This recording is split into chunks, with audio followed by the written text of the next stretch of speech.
আসসালামু আলাইকুম। কেমন আছেন সবাই? আশা করছি আপনারা সবাই ভালো আছেন। আল্লাহর অশেষ মেহেরবানিতে আমরাও ভালো আছি আলহামদুলিল্লাহ। আজকে আপনাদের সাথে খুব সহজ একটা রেসিপি শেয়ার করব। ইলিশ মাছ দিয়ে আলু দিয়ে রান্না করাটা, এটা আমি আমার বাসার জন্য যেভাবে রান্না করি ওই রান্নাটাই আপনাদের সাথে শেয়ার করব। সবাই ভালো লাগবে, আশা করি সবাই ভালো লাগবে আমার রান্নাটা। তার আগে আমি আমার কুমড়ো গাছগুলো আপনাদের দেখাচ্ছি, দেখুন কি সুন্দর হয়েছে মাশাআল্লাহ। তবে এগুলো টবে হয় না, এগুলোতে খোলা মাটিতে যদি দেওয়া হয় গাছগুলো খুব সুন্দর বেড়ে যেত, কিন্তু তারপরও যতটুকু হয় এই লাগানো আর কি। যে আরেকটা টবেও কতগুলো ছিল, মাশাআল্লাহ অনেক সুন্দর হয়েছে। গাছ লাগানো আমার একটা শখ। আমার গাছ হোক বা না হোক, বা এটার ফল খেতে পারি আর না পারি সেটা কোনো কথা না, কিন্তু আমার কাছে যে কোনো বীজ দেখলে আমার ইচ্ছা হয় মাটিতে একটু পুঁতে দিয়ে একটা দুটা গাছ হোক। এ দেখুন আমার রেন লিলিতে কুড়ি আসছে, ফুল ফুটবে ইনশাল্লাহ, আপনাদের দেখাবো। এই গাছটা আমার অনেক প্রিয় গাছ, কেন জানি না আমার এত ভালো লাগে রেন লিলিটা। এটার কোনো, এই ফুলের কোনো গ্রানও নেই, কিচ্ছু নেই। এটা বৃষ্টির দিনে ফুটে, আর কোনো সারা সিজনে ফুটে না, কিন্তু বৃষ্টির দিনে ফুটে। কথা বলতে বলতে আমি চলে আসলাম আমার রান্না করতে। এখানে ইলিশ মাছগুলোকে আমি ভালো করে ধুয়ে হলুদ লবণ দিয়ে কতক্ষণ ম্যারিনেট করে রেখেছি। এটাকে এবার হালকা করে ভেজে নেব। আমার প্রতিবেলায় আমার রান্না করতে হয়। আমি আমার যে কোনো একটা রান্না আপনাদের সাথে শেয়ার করি, এটা একবেলার জন্য রান্না করা হয়। মাছগুলোকে একটু হালকা করে ভেজে নেব এপিট ওপিট করে। অনেকে ভাইরাল হয়, ভাইরাল ইস্যু নিয়ে কথা বলে বা ভাইরাল ইস্যু নিয়ে ভিডিও করে। আমার ওই ধরনের কোনো ইচ্ছা নাই। আমি যেভাবে আছি ওভাবে আস্তে আস্তে আমার চ্যানেলটা গ্রো করুক, ওটাই আমি চাই। আপনারা পাশে থাকলে ইনশাল্লাহ একদিন সফলতা পাবো।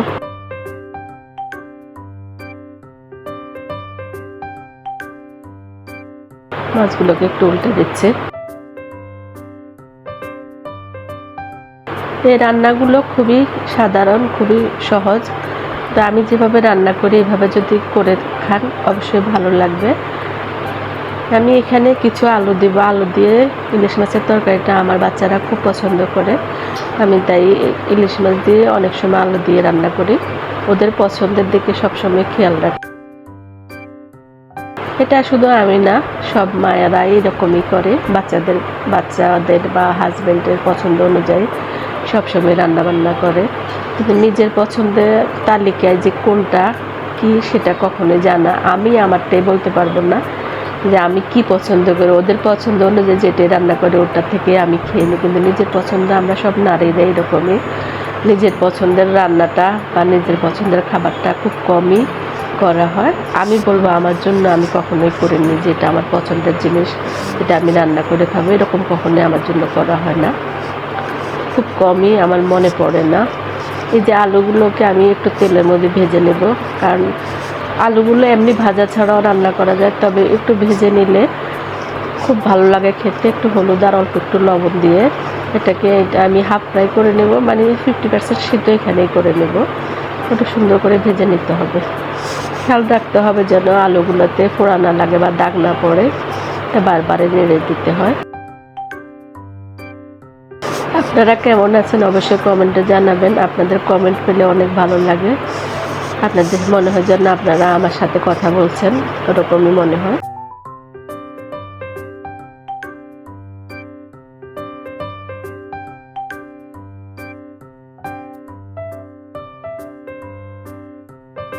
অনেক সময় অনেক ভিডিও আমি ইউটিউবে দেখি বা নিজের জীবনের বলবো না, আশেপাশের মানুষের জীবনের অনেক ঘটনা দেখি, অনেক শুনি।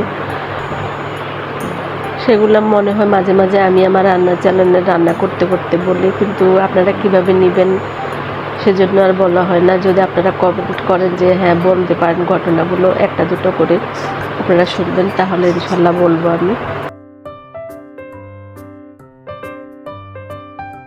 মানুষের দেখা একটা জীবন, মানে বাইরের দিক থেকে দেখতে একরকম, আর ভিতরের মানুষটা অন্যরকম। এটা আমি যত জায়গায় থেকেছি বা এখন যে নিজের বাসায় থাকতেছি, এখানে অনেক কিছুতে বুঝতে পারি মানুষের দেখানোটাই, বাইরের দেখানোটা চাকচিক্য দেখলে যে মনে হবে যে মানুষ ভিতরে অনেক শান্তিতে আছে, সুখে আছে, আসলে তা না। এখানে আসার পরে এত বড় বড় ফ্যামিলির সাথে মিলেছি, ওদের বাইরে যেরকম দেখতে ভিতরটা ঠিক তার উল্টো দিকে।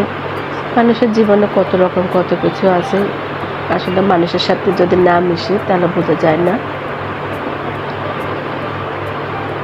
আলুগুলোকে খুব ভালো করে নেড়ে দিচ্ছে।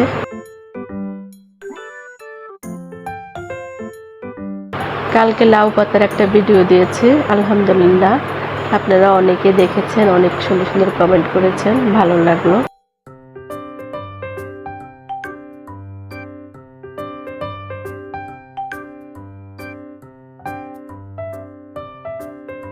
আমি একজন সাধারণ গৃহিণী, আমি যেভাবে যেটা রান্না করি আপনাদের সামনে সেটাই আমি প্রেজেন্ট করি, বা আমার রান্না দেখে যে আমি শেখানোর জন্য কোনো কিছু করছি ওরকম কোনো কিছু না। তবে তার মধ্যে থেকে যদি আপনারা কিছু শিখেন তাহলে অবশ্যই আমার ভালো লাগবে। আলুগুলোকে হাফ ফ্রাই করে তুলে নিলাম। এবার আমি একটু পানিতে তেল দিয়ে দিলাম, কারণ আমি রান্নাটাকে পেঁয়াজ বাটা দিয়ে করব, তাই আমি এভাবে করে একটু সব মশলাগুলোকে আগে কষিয়ে দেব। এখানে মরিচের গুঁড়ো দিলাম, এটা স্বাদ অনুযায়ী যে যেরকম ঝাল খেতে পছন্দ করেন ওভাবে দেবেন। আর পেঁয়াজ বাটাটা যদি না দিই আমি কাটা পেঁয়াজ, তাহলে এটাকে তেলের মধ্যে আগে একটু ভেজে নিতাম বাদামি করে, সেটা না। হলুদ দিলাম কালার অনুযায়ী, এখানে আমি হাফ চামচ থেকে একটু বেশি পরিমাণে হলুদ দিয়েছি, লবণটা স্বাদ অনুযায়ী। এক একজন এক এক রকমের ঝাল খায়, আমার বাসায় ঝালের পরিমাণটা একটু বেশি চলে, তাই আমি ঝালটা একটু বেশি দিই। এই যে রসুন বাটা দিয়ে দিলাম, এখানে হাফ চামচ থেকে বেশি, এগুলো সবগুলো 4 চামচের মাপটা বলছি। পেঁয়াজ বাটা দিচ্ছি 3-4 চামচের মতো, এখানে অল্প একটু বেশি দিয়েছে। আপনারা পেঁয়াজ বাটা দিয়ে যদি এই রান্নাগুলো করে খান দেখবেন যে ভালো লাগবে। আর অবশ্যই আলুটাকে যে কোনো আলু দিয়ে, রুই মাছ দিয়ে রান্না করতে গেলে বা কাতলা মাছ দিয়ে আর ইলিশ মাছ দিয়ে যদি রান্না করেন অবশ্যই আলুটাকে পছন্দ অনুযায়ী টুকরো করে একটু হালকা ভেজে নেবেন, দেখবেন যে তরকারিটা খেতে অন্যান্য দিনের থেকে আরও ভালো লাগবে। কাঁচা আম যদি থাকতো আমি রান্নাতে একটু কাঁচা আমও ব্যবহার করতাম, কিন্তু কাঁচা আম তো না, পাকা আম, এখন তো এটা দেওয়া যাবে না।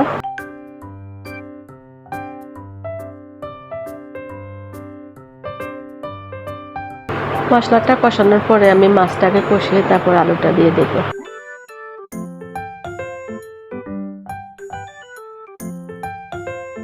ভাইরাল ইস্যু নিয়ে কথা বলা বা ভাইরাল ভিডিও দেখানো এগুলো আমার ভালো লাগে না। আমার সাথে যারা অনেকে একই সাথে ইউটিউবে শুরু করেছে, কিন্তু আমি দেখলাম যে তারা আমার থেকে অনেক এগিয়ে গিয়েছে। পরে ওদের ভিডিওতে ঢুকে বা ওদের পেজে ঢুকে দেখলাম যে সমস্ত ভাইরাল ইস্যু নিয়ে ওরা কথা বলে, তো ওগুলো আমার কাছে মনে হয় ভালো লাগে না। আমার কথা হলো আমার যতটুকু আমি যতটুকু করতে পারি, যা আমার অভিজ্ঞতা যতটুকু আছে অতটুকু আপনাদের দেখিয়ে যদি আমি নিজের থেকে কিছু সফলতা পাই, ওটা আমার নিজের জন্য। অন্যের জিনিস দেখে নিজে সফল হব ওই ধরনের আশা আমি করি না, আর ওই ধরনের ইচ্ছা আমার নাই। হ্যাঁ, তবে আমার জীবনে বা আমার পরিচিত কারো জীবনে বা আমি কারো থেকে কোনো সত্যিকারের ঘটনা যদি শুনে থাকি ওগুলো আপনাদের সাথে মাঝে মাঝে আমি শেয়ার করব। আমার জীবনের ঘটনা ওরকম কোনো কিছু না, আলহামদুলিল্লাহ আমার 2 ছেলে নিয়ে আমরা অনেক শান্তিতে আছি, অনেক ভালো আছি। আমার ছেলে মেয়ে নিয়ে যেভাবে আছে অনেক ভালোই আছে।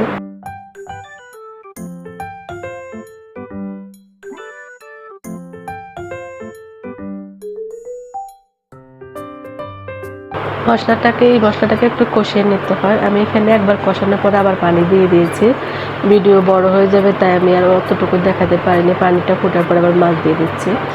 আর কাঁচা মশলাটা যখন ইউজ করবেন অবশ্যই ভালো করে এভাবে যদি আমি যেভাবে রান্না করি এভাবে যদি করেন তাহলে অবশ্যই আগে অল্প পানিতে মশলাটাকে কষিয়ে নেবেন, না হলে একটু কাঁচা গন্ধ থেকে যায়।